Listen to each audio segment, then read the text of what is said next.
স্বৈর শাসক এরশাদ 82-তে করেছিল,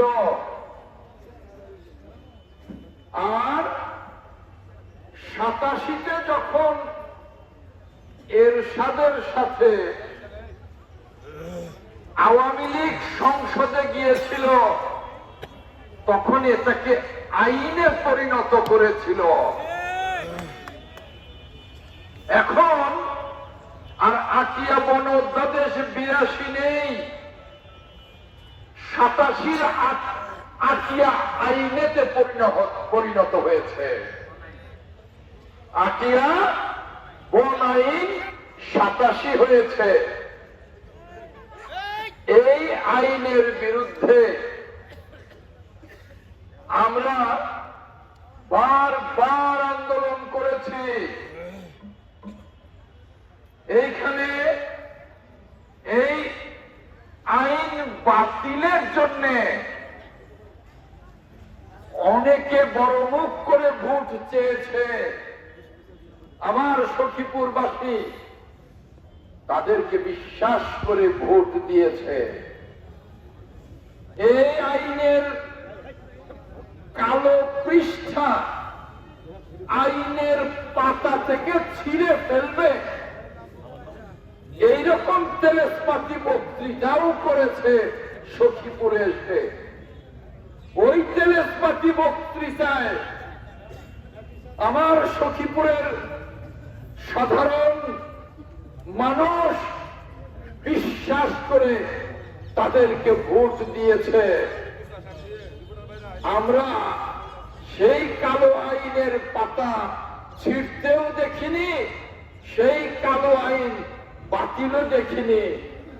আজ 2024-এর ডিসেম্বরে ওই বন বিভাগের রক্তচক্ষু আবার দেখতে পাচ্ছি। তারা শুরু করেছে, বলেছে মির্জাপুর এবং সখীপুরের এই 100 বছরের মানুষের ভিটে বাড়ি নাকি ভেঙে গুড়িয়ে দেবে। কিছু কিছু জায়গায় শুরু করেছে। আজ সুস্পষ্ট ভাষায় এখানে ঘোষণা দিয়ে যেতে চাই, বন বিভাগের ভাইয়েরা এখন থেকে একটি ঘর একটি জায়গায় হাত দেবেন না বলে দিলাম। প্রাণপ্রিয় সখীপুরবাসীর উদ্দেশ্যে বলতে চাই, অনেককে ভোট দিয়েছেন এই আকিয়া বন আইন বাতিলের জন্য, ওই পাতা ছিঁড়ে ফেলবার জন্য আপনাদের কাছে প্রতারণা করে ভোট নিয়েছে। আমি আপনাদেরকে ওয়াদা করতে চাই, এখানে সাংবাদিক ভাইয়েরা আছেন, রেকর্ড করুন আমার বক্তব্য। আজকে বলবো, আগামী নির্বাচনের আগ পর্যন্ত বন বিভাগের একজন কর্মকর্তা আমার সখীপুরের একটা বাড়ি একটা জায়গায় হাত দেবেন না। আর প্রাণপ্রিয় সখীপুরের মানুষের ভোটে আল্লাহর মেহেরবানিতে যদি নির্বাচিত হতে পারি, রেকর্ড করে রাখুন সাংবাদিক ভাইরা, ওই আকিয়া বন আইন 87, ওই কালো আইন সংসদে বসে বাতিল করবো ইনশাআল্লাহ। কোনদিন কারোর কাছে মিথ্যে কথা বলিনি, কোনদিন প্রতারণার আশ্রয় নেইনি।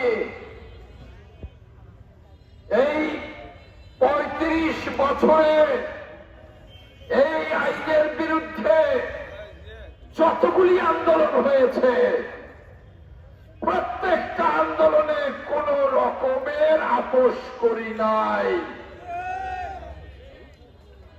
এই সখীপুরের মাটি ও মানুষের প্রশ্নে কোনো আপোষ করব না, কখনো করব না ইনশাআল্লাহ।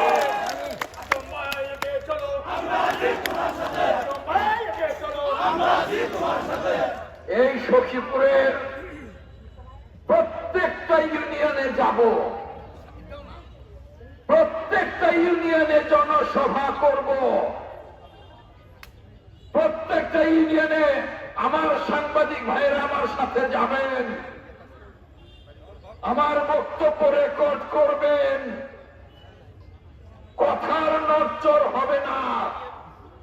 প্রতিটা ইউনিয়নে গিয়ে প্রতিশ্রুতি দিয়ে আসবো, ভোটের আগে 1 বছর পরে ভোট হোক, 1.5 বছর পরে ভোট হোক, ভোট পর্যন্ত আন্দোলন অবশ্যই থাকবে। একটা বাড়ি ঘর স্পর্শ করতে দেব না বন বিভাগকে। আবার বলছি, ভোটের পর ওই সংসদে এই আইন বাতিল করব ইনশাআল্লাহ। এই একই কথা বলার জন্য সখীপুরের প্রত্যেকটা ইউনিয়নে যাব। আমি এই আন্দোলন করে করে এই 70 বছর বয়সে বলতে চাই, আপনারা আমাকে সুযোগ দেবেন যাতে আগামী শত বছর সখীপুরের মানুষ নিশ্চিন্তে ঘুমাতে পারে। বন বিভাগের কোন মানুষ যাতে সখীপুরের করতে পারে।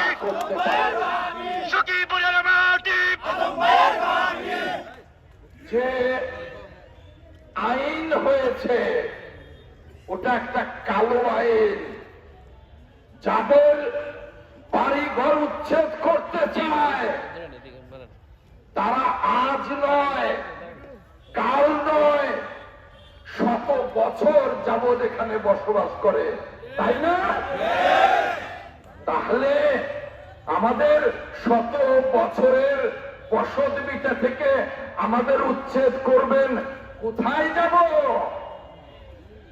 আমাদের জায়গা দিন, কোথায়? জায়গা না দিয়ে আমাদের উচ্ছেদ করবেন। এই জায়গায় কি আমরা এমনিতেই বসত করি?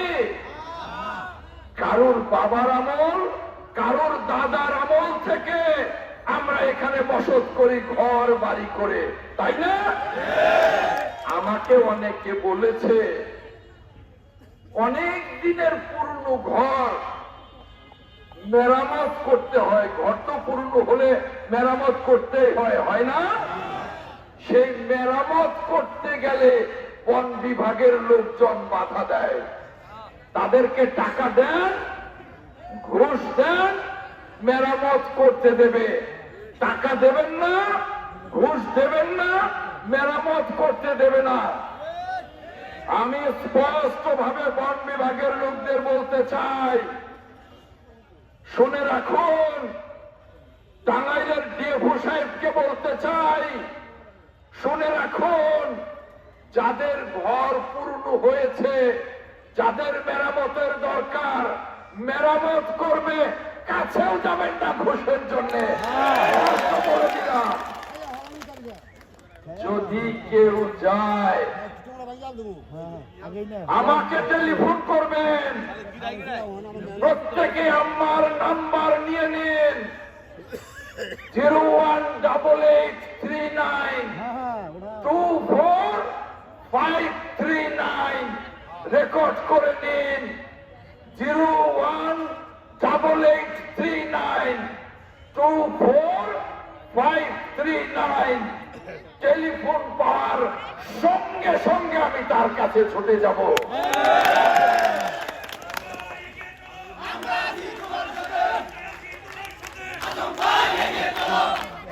আমি আজ 56 বছর রাজনীতি করি এই সখীপুর বাসাইলে।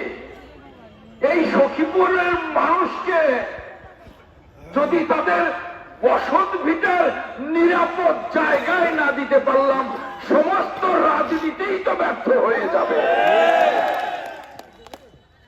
আমি আল্লাহর কাছে শপথ করে বলছি, আমি আমার জীবদ্দশাতে আপনাদের ভোটে যখনই সুযোগ পাব, ওই মহান সংসদে এই আইন বাতিল করে আপনাদের জীবনের নিরাপত্তা দেব ইনশাআল্লাহ। এই কথা বলে আপনাদের সকলের সাথে আছি, সকলের সাথে থাকব। আমাকে পাবেন, আমার দল বিএনপিকে পাবেন, এই কথা বলে আর সময় নেব না, বক্তৃতা বাড়াবো না। বক্তৃতা বাড়িয়ে কোনো লাভ নেই। যে সমস্ত বন বিভাগের দালালেরা, সাবধান হয়ে যান। ওই দালালেরা আসে ঘুষ নিতে, ওই দালালদের মাধ্যমে বনের লোকজন ঘুষ নেয়। সাবধান হয়ে যান। মনে রাখবেন, আর কোন দালালি চলবে না, কোন ঘুষ চলবে না। আমার সখীপুরের মানুষ শান্তিতে থাকবে, তার জন্য যা করা দরকার আমি অ্যাডভোকেট আহমেদ আজম খান করবো ইনশাআল্লাহ। ভালো থাকুন। আপনাদের সকলের জন্য দোয়া রইল। আমি আপনাদের সকলের কাছে দোয়া চাই, যাতে আপনাদের দাবি আদায়ে আমি সফল হতে পারি। আল্লাহ হাফেজ। বাংলাদেশ জিন্দাবাদ।